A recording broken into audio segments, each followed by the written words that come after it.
Let me tell you a story about a remarkable man named Richard Wright, who used words to shine a light in the darkness.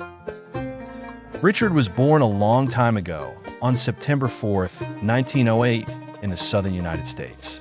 This was a time when people were often judged by the color of their skin and not by who they were inside. Richard had a big heart and a mind full of questions, but life was not easy for him. Growing up, Richard faced many hardships, including poverty and the racial discrimination that was everywhere around him.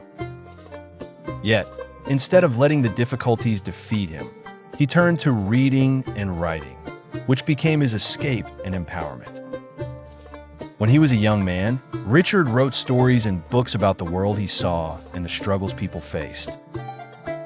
One of his first famous works was called Uncle Tom's Children, a collection of stories published in 1938. These stories talked about the struggles of Black Americans who faced injustice and violence, giving a voice to those who were often not heard. A few years later, in 1940, Richard wrote a very important book called Native Son. This was a story about a young Black man named Bigger Thomas, who felt trapped by his circumstances. The book was both powerful and shocking, helping readers understand the pain and anger caused by racism. In 1945, Richard shared his own story in a book called Black Boy. This memoir painted a picture of his early life in the racist South, his family's struggles, and his journey to becoming a writer. Many people read this book and learned from Richard's experiences and his courage to stand up against unfairness. Richard Wright's words traveled far and wide. His stories reached the hearts of many, helping change the way people thought and felt about race.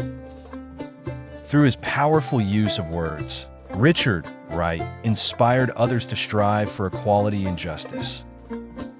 And even though Richard passed away on November 28, 1960, his legacy lives on through his writings that continue to echo through history, reminding everyone of the importance of fairness and understanding.